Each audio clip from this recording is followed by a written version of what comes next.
Hello my dear friends and family, welcome back to my one more mini vlog, Likita's Vintage Kitchen.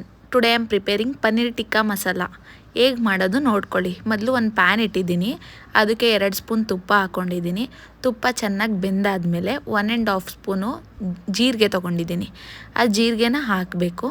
ಅದು ತುಂಬ ಚೆನ್ನಾಗಿ roast ಆಗುತ್ತೆ ತುಪ್ಪ ಬೆಂದಿದ್ರೆ. ಈ ರೆಸಿಪಿ ತುಂಬ ಈಸಿ ಇದೆ, ನೀವು ಮನೇಲಿ ಮಾಡ್ಕೋಬೋದು. ಬರೀ 4.5 ಸೆಕೆಂಡ್ಸ್ ವಿಡಿಯೋ ಇದೆ. ಇನ್ಸ್ಟಾಗ್ರಾಮಲ್ಲಿರೋದು, ಯೂಟ್ಯೂಬಲ್ಲಿ 4.5 ಮಿನಿಟ್ಸ್ ವಿಡಿಯೋ ಇದೆ. ಆಮೇಲಿಂದ 2 ಚಿಲ್ಲಿ ಆ್ಯಡ್ ಮಾಡ್ಕೊಂಡಿದ್ದೀನಿ.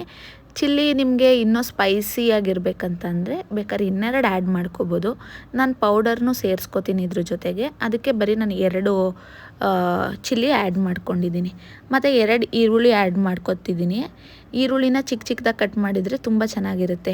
ಅದು ದೊಡ್ಡ ದೊಡ್ಡದಾಗಿ ಕಟ್ ಮಾಡಿದ್ರೆ ಇದು ಕರಿ ಅಲ್ವಾ, ಬೇಕಾದ್ರೆ ನೀವು ಆ ಥರನೂ ಮಾಡ್ಕೋಬೋದು. ನಾನು ಈ ಥರ ಕಟ್ ಮಾಡ್ಕೊಂಡಿದ್ದೀನಿ. ನಿಮ್ಮ ಮನೇಲಿ ಇನ್ನೂ ಜಾಸ್ತಿ ಮೆಂಬರ್ಸ್ ಇದ್ದಾರೆ ಅಂತ ಅಂದರೆ ನೀವು ಬೇಕಾದ್ರೆ ಇದು ಡಬಲ್ ಕ್ವಾಂಟಿಟಿ ಯೂಸ್ ಮಾಡ್ಬೋದು. ಇವಾಗ ನಾನು 2 ಆನಿಯನ್ಸ್ ತೊಗೊಂಡಿದ್ದೀನಿ, ನೀವು 4 ಆನಿಯನ್ಸ್ ಯೂಸ್ ಮಾಡ್ಕೊಂಡು ಮಾಡ್ಬೋದು. ಆಮೇಲಿಂದ ಬೇಗನೆ ಮಾಡ್ಕೊಬೋದು, ತುಂಬ ಕಡಿಮೆ ಸಮಯದಲ್ಲಿ ಮಾಡ್ಕೊಬೋದು. ಆಮೇಲಿಂದ ಆನಿಯನ್ನು ಗೋಲ್ಡನ್ ಬ್ರೌನ್ ಆಗೋಷ್ಟು ಫ್ರೈ ಮಾಡ್ಕೊಳ್ಳಿ, ತುಂಬಾ ಚೆನ್ನಾಗಿರುತ್ತೆ. ಆಮೇಲಿಂದ ಜಿಂಜರ್ ಗಾರ್ಲಿಕ್ ಪೇಸ್ಟ್ ಯೂಸ್ ಮಾಡ್ಕೊತಾ ಇದ್ದೀನಿ. ನೀವು ಜಿಂಜರ್ ಗಾರ್ಲಿಕ್ ಪೇಸ್ಟ್ ಮನೇಲೇ ರುಬ್ಕೊತೀನಿ ಅಂದರೆ ಬೇಕಾದ್ರೆ ಅದನ್ನು ಮಾಡ್ಕೊಬೋದು. ಎಮರ್ಜೆನ್ಸಿಗೆ ಅಂದ್ಬಿಟ್ಟು ನಮ್ಮ ಮನೇಲಿ ಪೇಸ್ಟ್ ಯಾವಾಗಲೂ ಒಂದು ರೆಡಿ ಇರುತ್ತೆ. ಅದು ಫ್ರೆಶ್ ಅಂತ ಮನೇಲಿ ಆಡಿಸ್ಕೊಳ್ಳೋದು ಫ್ರೆಶ್ ಅಂತ ಆಗುತ್ತೆ. ಇದು ಸಡನ್ನಾಗಿ ಮಾಡ್ಕೊಳ್ಳೋದಕ್ಕಾಗಲ್ಲ ಅನ್ನೋ ಪರ್ಪಸ್ಗೋಸ್ಕರ ಒಂದು ರೆಡಿ ಇರುತ್ತೆ ನಮ್ಮ ಮನೇಲಿ, ಅದನ್ನು ಯೂಸ್ ಮಾಡ್ಕೊಂಡಿದ್ದೀನಿ. ಆಮೇಲಿಂದ ಇದನ್ನು ಹೇಗೆ ಬರುತ್ತೆ ಅಂತ ಕಮೆಂಟ್ ಸೆಕ್ಷನಲ್ಲಿ ತಿಳಿಸಿ. ಎಲ್ಲರೂ ಮಾಡ್ಕೊಳ್ಳಿ, ವೀಡಿಯೋಸ್ ಎಲ್ಲ ನೋಡಿ, ನನ್ನ ಚಾನಲ್ನ ಸಬ್ಸ್ಕ್ರೈಬ್ ಮಾಡಿ, ಶೇರ್ ಮಾಡಿ, ಲೈಕ್ ಮಾಡಿ. ಯೂಟ್ಯೂಬಲ್ಲೂ ಲಿಖಿತಾಸ್ ವಿಂಟೇಜ್ ಕಿಚನ್ ಅಂತಲೇ ನನ್ನದು ಯೂಟ್ಯೂಬ್ ಅಕೌಂಟ್, ಅದನ್ನು ಫಾಲೋ ಮಾಡ್ಕೊಳ್ಳಿ. ನಿಮ್ಗೆ ಒಳ್ಳೊಳ್ಳೆ ವೀಡಿಯೋಸ್ ಎಲ್ಲ ಬರ್ತಾ ಇರುತ್ತೆ. ಇದು ಚಪಾತಿಗೆಲ್ಲ ತುಂಬಾ ಚೆನ್ನಾಗಿರುತ್ತೆ. ತಿಕ್ಕಾಗಿ ಮಾಡಿಕೊಂಡ್ರೆ ಮಸ್ಟ್ ಟ್ರೈ ಅಂತಲೇ ಹೇಳ್ಬೋದು. ಈ ರೆಸಿಪಿ ತುಂಬಾ ರೆಸಿಪಿ ಗೊತ್ತಿದೆ ನನಗೆ, ನಿಮಗೆ ಎಲ್ಲ ಒಂದೊಂದಾಗಿ ತಿಳಿಸ್ಕೊಡ್ತೀನಿ.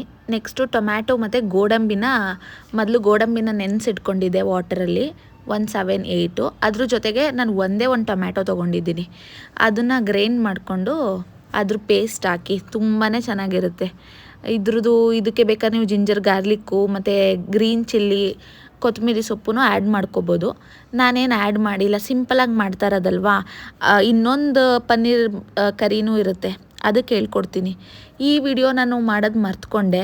ಮೊದಲು 1 ಪ್ಯಾಕೆಟ್ ಪನ್ನೀರ್ ತೊಗೊಂಡಿದ್ದೀನಿ, ಅದನ್ನ ಕ್ಯೂಬ್ಸಾಗಿ ಕಟ್ ಮಾಡ್ಕೊಂಡಿದ್ದೀನಿ. 2 ಸ್ಪೂನ್ ತುಪ್ಪ, 1 spoon turmeric, 1 spoon chilli powder, 1 spoon garam masala ಹಾಕ್ಬಿಟ್ಟು ಇದನ್ನು ರೋಸ್ಟ್ ಮಾಡಿಕೊಂಡು ನಾನು ಬೇರೆ ಪ್ಯಾನ್ಗೆ ತೆಗೆದಿಟ್ಕೊಂಡಿದ್ದೀನಿ. ಅದು ವಿಡಿಯೋ ನಂದು ಕ್ಯಾಪ್ಚರ್ ಆಗಿಲ್ಲ, ಸೊ ಅದಕ್ಕೆ ಹೇಳ್ತಾ ಇದ್ದೀನಿ. ಇದು ಎಣ್ಣೆ ಫಸ್ಟೇ ತುಪ್ಪ ಹಾಕಿ ಫ್ರೈ ಮಾಡ್ಕೊಂಡಿದ್ನಲ್ಲ, ಇವಾಗ ಎಣ್ಣೆ ಎಲ್ಲ ತುಂಬ ಚೆನ್ನಾಗಿ ಬಿಟ್ಕೊಳ್ಳುತ್ತೆ.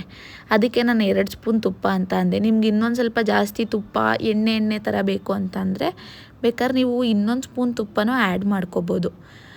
ಇವಾಗ ನೋಡಿ ಎಲ್ಲ ಚೆನ್ನಾಗಿ ಬೇಯ್ತಿದೆ, ಎಣ್ಣೆ ಎಲ್ಲ ಬಿಡ್ಕೊತಿದೆ, ತುಂಬಾ ಚೆನ್ನಾಗಿರುತ್ತೆ. ಅಂದರೆ ಬೇಗ ಆಗುತ್ತೆ ಅನ್ನೋ ಪರ್ಪಸ್ಗೋಸ್ಕರ ಈ ರೆಸಿಪಿನ ನಾನು ಕ್ಯಾಪ್ಚರ್ ಮಾಡಿರೋದು. ಆಮೇಲಿಂದ ಕಸ್ತೂರಿ ಮೆಂತಿನ ಯೂಸ್ ಮಾಡ್ಕೋತಾ ಇದ್ದೀನಿ. ಅದನ್ನು ಒಂದು ಸ್ವಲ್ಪ ಉಜ್ಜಿಬಿಟ್ಟು ಹಾಕ್ಕೊಳ್ಳಿ, ಅದರದ್ದು ಟೇಸ್ಟು ತುಂಬಾ ಚೆನ್ನಾಗಿರುತ್ತೆ. ಇದು ಎಣ್ಣೆ ಬಿಡ್ಕೊಳ್ಳೋ ತನಕ ಚೆನ್ನಾಗಿ ಫ್ರೈ ಮಾಡ್ಕೋಬೇಕು. ಆಮೇಲಿಂದ ಇದು ಲಾಸ್ಟಲ್ಲಿ ನಾನು ಪನ್ನೀರ್ ಮಸಾಲ ಪೌಡರ್ ಹಾಕೋತಾ ಇದ್ದೀನಿ, ಪನ್ನೀರ್ ಕರಿ ಪೌಡರು, ತುಂಬಾ ಚೆನ್ನಾಗಿರುತ್ತೆ. ಇದು ಒಂದು 2 ಸ್ಪೂನಷ್ಟು ಹಾಕ್ಕೊಳ್ಳಿ. ನಾನು ಯಾವಾಗಲೂ ಈ ರೆಸಿಪಿ ಮಾಡಿದಾಗ ಈ ಪೌಡರ್ನ ಯೂಸ್ ಮಾಡ್ಕೋತೀನಿ. ಈ ಪೌಡರಲ್ಲಿ ಎಲ್ಲ ಥರನೂ ಇರುತ್ತೆ, ನಾವು ಇನ್ನೇನು ಬೇರೆ ಆ್ಯಡ್ ಮಾಡೋಂಗೇ ಇರಲ್ಲ. ಇದೇ ತುಂಬ ಚೆನ್ನಾಗಿರುತ್ತೆ. ಈ ಪೌಡರ್ ಯೂಸ್ ಮಾಡ್ಕೊಳ್ಳಿ. ನನ್ನ ಚಾನಲ್ಗೆ ಲೈಕ್, ಶೇರ್, ಸಬ್ಸ್ಕ್ರೈಬ್ ಎಲ್ಲ ಮಾಡಿ. ನಿಮಗೆ ಒಳ್ಳೊಳ್ಳೆ ವೀಡಿಯೋಸ್ ಬರುತ್ತೆ. Thank you.